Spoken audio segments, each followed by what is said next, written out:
Bien-aimés dans le Seigneur, voici pour vous un témoignage époustouflant, édifiant, extrait du livre « Écoute-moi bien Satan » de l'évangéliste Carlos Anacondia. Je ne sais pas encore pourquoi, mais dès mon enfance et sans penser à Dieu dans mon cœur, j'ai toujours su que quelqu'un de supérieur, que je ne pouvais pas voir, prenait soin de moi. En certaines circonstances, je parlais même de cette sensation à quelques-uns de mes amis. Comme beaucoup d'Argentins, je descends de familles d'immigrants espagnols du côté de ma mère et italiens du côté de ma famille paternelle. L'éducation que je reçus fut du style de cette dernière. En effet, mon grand-père, typiquement italien, m'enseignait « L'homme qui pleure n'est pas un homme. Si l'on te frappe, ne reviens pas en pleurant, défends-toi ». Cet enseignement et tant d'autres formaient ma vie dès mon enfance. Mes parents étaient très humbles. Nous vivions à cette époque dans une maison louée avec mes deux frères. Angèle, l'aîné, j'étais le cadet et le plus jeune, José Maria.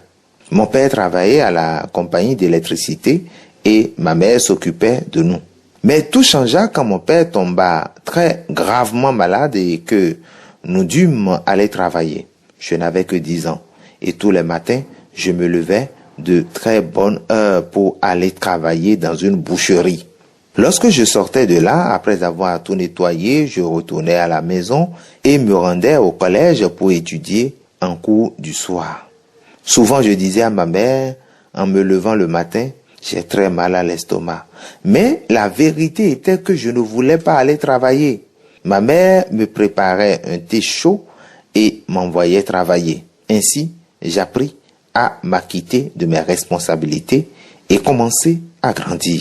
Le livre des Proverbes dit, « Celui qui agit d'une main lâche s'appauvrit, mais la main des diligents enrichit. » Proverbe 10, 4. Tout ce que j'entreprenais prospérait. Tous me tenaient en haute estime. Même quand je fis le service militaire obligatoire à l'âge de 20 ans, mon poste de travail était dans le meilleur endroit et tous me demandaient ce que j'avais fait pour être là. On me donnait les meilleures tâches, on me faisait monter en grade et j'étais toujours en première place. À 21 ans, je rencontrai Maria, ma femme, qui n'en avait que 15. Mon grand-père me disait toujours que je devais chercher une fiancée jeune pour pouvoir la modeler à ma façon. À 25 ans, je me mariai avec elle qui n'était âgée que de 19 ans. Pendant ces années, avec mon frère aîné, nous avons commencé l'entreprise dans laquelle j'ai toujours travaillé. Le temps passait. Il y avait un grand vide dans ma vie et de la crainte dans mon cœur. Mon but dans la vie était d'avoir la paix et le bonheur. Et je croyais pouvoir l'atteindre par le succès et la reconnaissance dans le travail. Pour cela, je travaillais énormément en croyant que par l'acquisition de biens et l'accumulation d'argent, je serais finalement heureux. À 35 ans, je réussis à obtenir la position économique et sociale que j'avais tant désirée. Avec mes deux frères, j'avais créé l'entreprise en titre la plus importante du pays. Je pouvais m'acheter ce que je voulais, donner à mon épouse Maria et à mes 4 enfants ce qu'ils voulaient. Par conséquent, et en accord avec ma pensée, dans cette situation, je devrais être un homme heureux. Cependant, je ressentais encore ce grand vide et je constatais que je m'étais terriblement trompé. Tout ce que j'avais acquis par mes efforts ne m'apportait ni paix ni bonheur. Chaque fin de semaine, lorsque les problèmes m'accablaient, Maria et moi préparions les enfants et nous rendions dans une ville touristique sur la côte atlantique de l'Argentine à la recherche d'un peu de tranquillité. Mais lorsque nous reprenions nos tâches, je me sentais pire qu'avant. Je ne dormais pas la nuit. Un sentiment de crainte et d'insécurité m'envahissait. J'étais préoccupé. J'avais peur de la vie, de la mort, de la maladie, de perdre mes pieds, de ce qui pourrait arriver à mes enfants. Chaque mois qui passait, chaque année qui s'écoulait me faisait sentir plus mal. J'avais tout pour être heureux et j'étais incapable d'y arriver. Je me demandais où se trouvait la paix et le bonheur. J'arrivais à penser qu'il n'existait pas, que ce n'était qu'une invention. À cette époque, je faisais partie d'un groupe de chefs d'entreprise prestigieux. À chaque réunion, on ne me présentait pas comme Carlos, mais comme le patron de telle entreprise, sans considération pour la personne. Leur seul intérêt était mes biens. Ainsi, je commençais à m'apercevoir qu'il n'y avait pas de sincérité dans cette amitié et je m'éloignais de ceux qui prétendaient être mes amis. Jusqu'alors, je n'avais jamais été préoccupé par Dieu, bien qu'on m'avait baptisé dans une église catholique où je me suis également marié. Je croyais en un Dieu lointain, indifférent, à qui je ne pouvais pas parler sinon que par un intermédiaire. Je ne savais pas que Dieu se préoccupait de moi et désirait avoir une relation personnelle avec moi.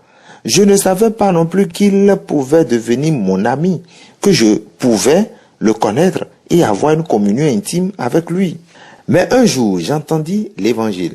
J'écoutais un Dieu qui dit, « Venez à moi, vous tous qui êtes fatigués et chargés, je vous donnerai du repos. » Matthieu 11, 28. Je me souviens que c'était en 1979. Quelqu'un m'invita à une réunion où prêchait le pasteur Manuel Ruiz, à l'époque ambassadeur de Panama en Bolivie. Au cours de la réunion, je me rendis compte que ce que le prédicateur disait s'adressait directement à moi, à mon cœur. Il disait, « Vous êtes remplis de crainte, d'insécurité, de peur, de déception. Toutes ces choses sont devant les yeux de Dieu. Donnez-lui votre cœur et il s'occupera de votre famille et de tous vos problèmes. » En entendant ces paroles, je commençai à pleurer, sans arrêt comme il y avait bien des années que je ne l'avais pas fait. J'avais entendu la voix de Dieu par l'intermédiaire de son serviteur. Là, je me rendis compte que Dieu m'aimait, qu'il s'était souvenu de moi. C'était pourquoi lorsque le prédicateur demanda combien de personnes avaient besoin de Dieu, je levai la main, car réellement j'avais besoin de lui, de toute mon âme. À cet instant, je demandai à mon épouse qui était assise à mes côtés si elle aussi voulait accepter Jésus. Et elle me répondit, « Il y a longtemps que j'attends cela. » En levant la main, je sentis qu'elle pesait des tonnes. Mon esprit était traversé par toutes sortes d'idées. Que vont dire mes amis, ma famille, les hommes d'affaires du club? Qu'allaient penser les gérants de banque avec qui je travaillais, les chefs des achats, les chefs d'entreprise? Tous ces gens se moqueraient-ils ou se riraient-ils de moi à cause de cette décision que je prends d'accepter Christ dans mon cœur?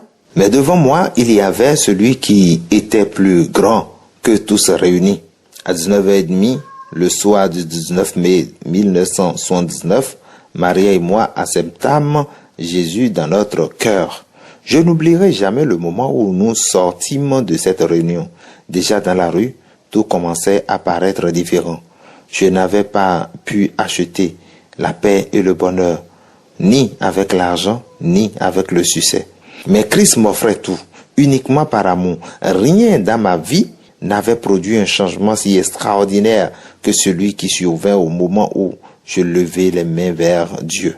Chaque jour qui passait, je me sentais plus heureux. J'arrêtai de fumer et de boire de l'alcool. J'abandonnai tous mes doutes et mes craintes. J'étais quelqu'un féru de télévision. Et dès le jour où je connus Christ, je l'oubliais. Tout avait changé. Après avoir rencontré le Seigneur, j'eus 5 enfants de plus. Actuellement, ma famille se compose de mon épouse, de 9 enfants et 3 petits-fils. Carlos Alberto l'aîné, puis viennent Angèle, Maria, Eugenia, José Maria, Rebecca, Moïse, Elias, Ruth et Nathanaël. Aujourd'hui, nous sommes vraiment heureux. Comme je l'ai dit auparavant, Maria et moi nous sommes convertis au cours d'une campagne et nous n'avions pas d'église où aller, à proximité de l'endroit où nous demeurions. C'est pourquoi nous décidâmes avec d'autres familles qui s'étaient données au Seigneur lors de la même campagne de commencer des réunions et nous cherchâmes un pasteur pour nous guider. Ainsi, pendant ces premiers temps, le pasteur Gomelski nous aida à grandir. Avec lui, nous consume la vision de gagner des âmes à Christ. Notre enthousiasme était tel que, pratiquement, sans presque rien connaître de la parole de Dieu, nous prêchions à tout le monde, leur racontant nos propres expériences. Notre foi était simple, sans structure, et je peux vous assurer que les gens se convertissaient et étaient guéris.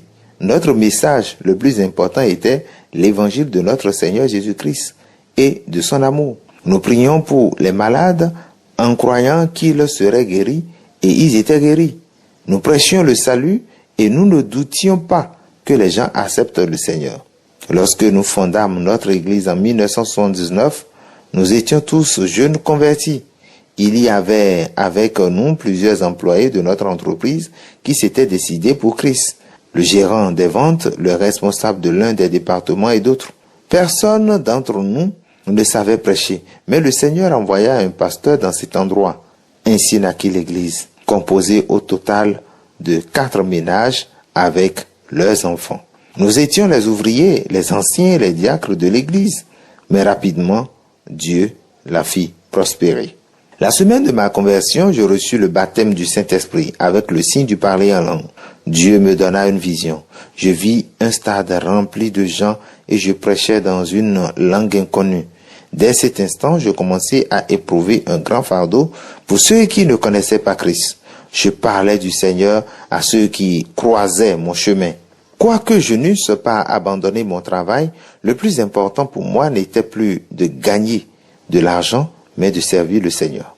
Cette situation était très difficile pour les membres de ma famille qui ne connaissaient pas le Seigneur et qui n'acceptaient pas que ma vie appartienne à Dieu. Pour me persuader et me montrer mon erreur, ils donnaient rendez-vous à mes amis les plus intelligents et les plus importants. Tout se terminait par mon témoignage et ils se convertissaient.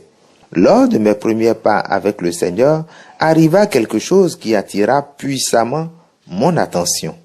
Au cours de mes moments de prière, Dieu me montrait toujours les villes en état d'urgence.